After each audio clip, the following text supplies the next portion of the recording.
religious devotion in Orwell's novel 1984. This is my personal information. Then, research question. How does George Orwell in 1984 depict political orthodoxy as a form of religious devotion, and in what way does this parallel underscore the totalitarian regime's mechanism of control over individual thought, identity, and truth? Hypothesis. In George Orwell's 1984, political orthodoxy is portrayed not merely as a system of governance but as a form of religious devotion. When ideological loyalty to the party become a substitute for personal faith, creating an environment where dissent is equated with heresy, and total control over individuals is sought through the manipulation of thought and belief. Introduction. So, George Orwell 1984 is not just a portrayal of political control. It is a chilling reflection of how totalitarian regimes can turn ideology into a kind of religious faith. In the novel, the party does not merely rule through laws or force. It controls the mind and hearts of people through a constant surveillance, emotional manipulation, and the deification of Big Brother. So always in the 1984, we are also known as the main quotes that Big Brother is always watching you. So in this 1984, no, in this novel, Orwell's described that how people is controlled by party of governance, and they also describe symbol like a newspeak and 101 rooms, which have very main source that which try to stop our faith and different ways to thinking about differently. So, traditional religious is replaced with party rituals, slogans, and the rewriting of truth. The demand for absolute loyalty and the suppression of independent truth reflect how political orthodoxy become a new belief system. So, author described that when people describe a loyalty from only party and don't think about individually, so that time we feel that something is come in religions. Orwell create a world where doubting the party is not just a rebellion, is it a blasphemy? This transformation of politics into spiritual devotion illustrate the terrifying power of ideological control over human belief and identity. The party's ideological control, totalitarian regime, and doctrinal conformity. So, parties also, we know that in the 1984 party, that means government changed the history, because they don't want to describe the reality to people, and they want to control the people. The party in 1984 exerts a totalitarian authority over citizens by controlling information, language, and even memory. We also know that about the newspeak, which created by 1984 in the party. Through constant surveillance, propaganda, and the rewriting of history. It reshaped reality to ensure ideological obedience, and parties also changed the history and set his authority and its comfortness. This system reflects the behavior of religion institution throughout history, especially in enforcing doctrinal purity and punishing dissent. Just as a religious body suppressed heresy, the party punishes thought crime through torture, indoctrination, and erasure. So we also know about room number 101. So in the novel, thought crime means when you just thought indifferently. So it's a crime. Belief in the party become a kind of political fate, where citizen must accept a contradictory truth without question, mirroring the acceptance of religious paradox. As Lowenthal observes, individual reasoning is replaced by total submission, and personal judgment is dangerous. A thought crime is a blasphemy, the suppression of dissent. Thought crime is a heresy. We all know that in this novel describe Orwell that when you think differently, so you get punishment. Thought policy as a inquisitors. So thought policy is not just give a punishment and just inform to keep inform about people, but it's also say about big brothers information in the uh, people, and it's also changed the thoughts of people and attract toward big brother. Double think as a mental discipline. So in these double things, people thinks about uh, oppositely in one time. Vincent's struggle with doublethink and his eventual conversion illustrate the party's success in eradicating independent thought. The suppression of dissent mirrors historical event like the Spanish Inquisition, where fear enforced religious orthodoxy. Then rituals of conformity, the 2 minutes hat and victory gain. 2 minutes set, it's a daily routine event in the describe in the novel, in that peoples of parties show the anger and shouted on the people of parties and enemies. So that time it's very helpful to attract toward a big brother. So, describe that Orwell portrays this expression of uh, ritualized hatred as the equivalent of religious catharsis, where the crowd is bound together not by love but by a shared target of hate. Then victory gain, it's a describe a drink, but it's not just a drink, because it's a tool for ideological sedation. People when take this drink, so that time he feel a peace, but they don't know that he forget everything, and it's stop to think more and critically. Alcohol functions in the novel much like religious operates in historical regimes. It comfort while it controls.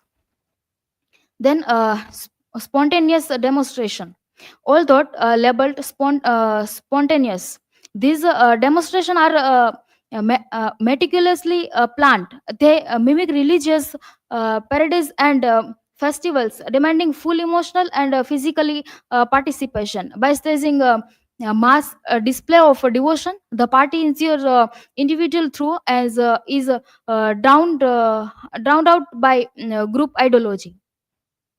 Public ceremonies in Orwell's world are no less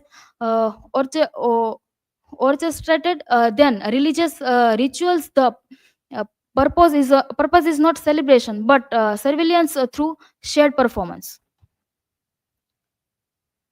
Then contemporary events reflecting 1984. Uh, we also know that in the 6th January is one events in the create in the America about weapon and man. So many weapons is get from the one man's home. just as in 1984, where the party manipulate history to control the narrative. The political maneuvering around uh, pardons for those involved in the capital riots reflect a distortion of truth and accountability. In 1984, history is constantly rewritten to ally with party ideology, uh, erasing inconventional fact and dissent.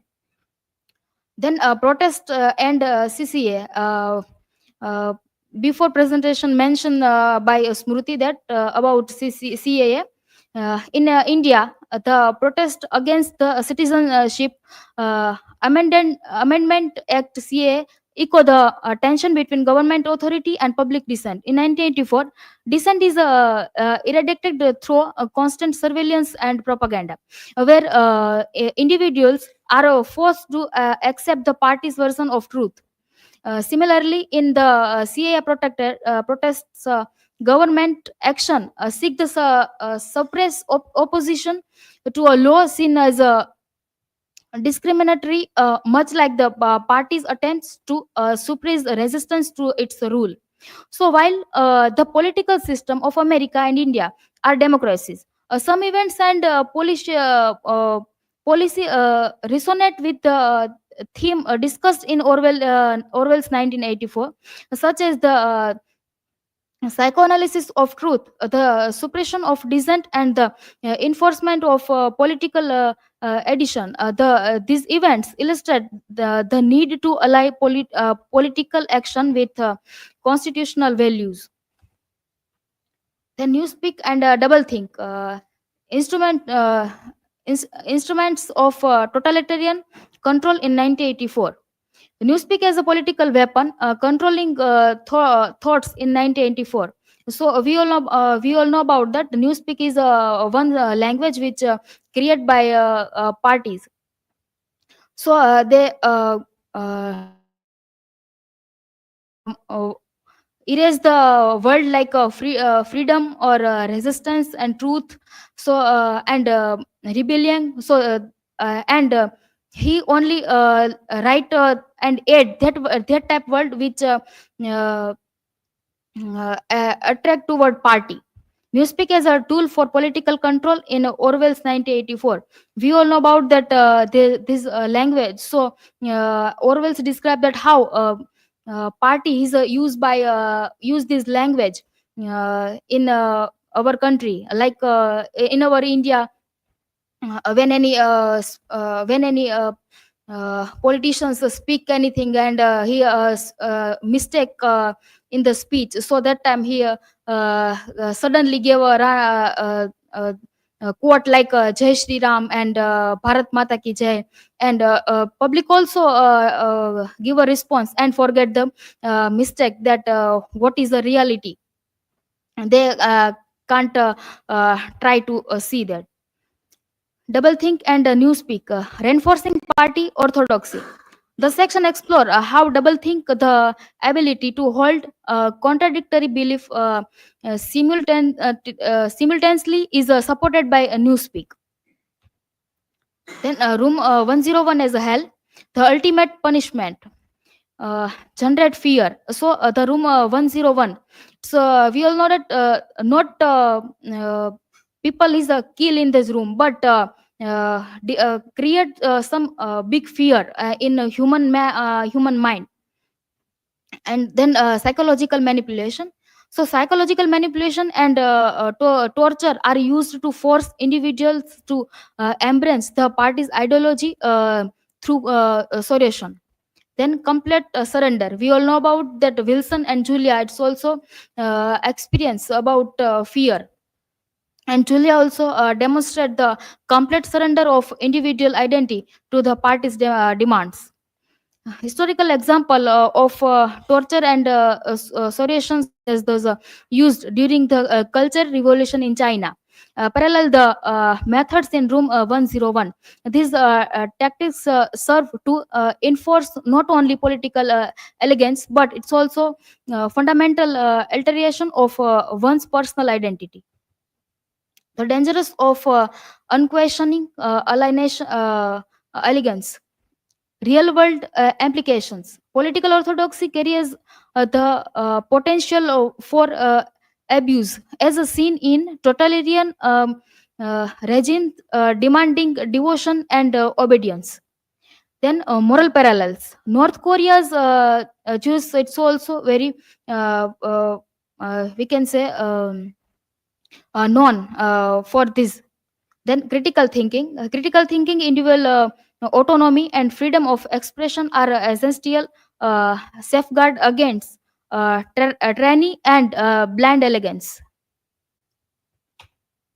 Then conclusion. 1984 is a warning. In conclusion, political orthodoxy is 1984 a function as a form of religion devotion. It demands absolute faith, ritualistic behavior, and suppression of dissent. Orwell's warning about the danger of totalitarianism remains profoundly relevant today. Organs us to defend individual freedom against all form of unquestioning alignments. We must encourage critical thinking and skepticism to resist the seduction power of political orthodoxy. Only by valuing individual autonomy and freedom of expression can we safeguard against the tyrant that Orwell so vividly portrayed. The fight for freedom begins with resisting blind alignments and embracing the power of independent thought. This is my personal learning outcome. Increased awareness of ideological influence. I have learned how political system can shape not just action but beliefs, value, and even identity, making me more alert to how ideologies operate in my own society.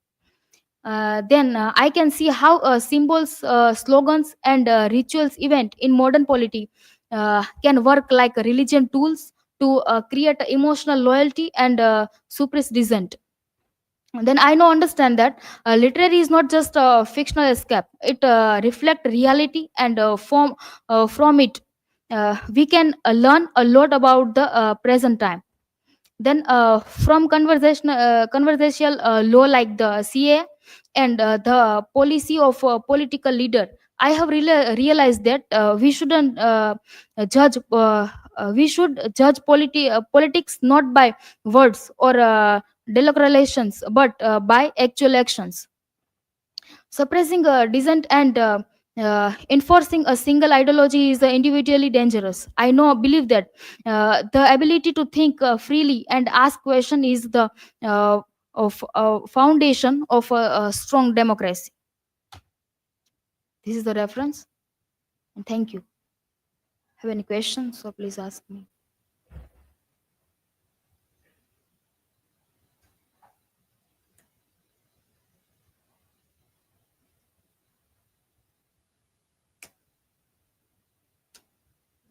Question: how does George Orwell use the concept of thought crime in 1984 to show the dangers of total control over individual freedom in and truth? So thought crime, we also aware in this world in 1984 that Orwell described that thought crime means when you think differently and criticize, so that time you get punished because party does by because party don't want that people think differently and opposite to them. So they describe that, and it's also used so many ways like news being then dean and other things for only that people don't go from our opposite.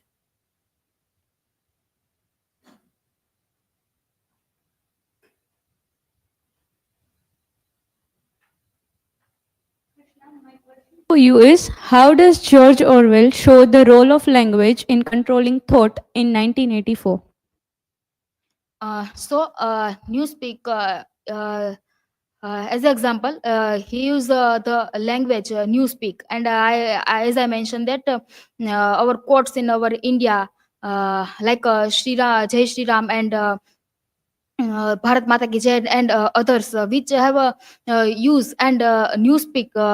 It's also a big newspeak as a work as a big tool to control of people by party. Newspeak is a one language which created by a party that rebellions and freedom and thought and truth. It's also erased from the language and history, and only thing that which said by big brother and party. So language is controlling the people and is very gratefully described by Orwell's. Thank you so much.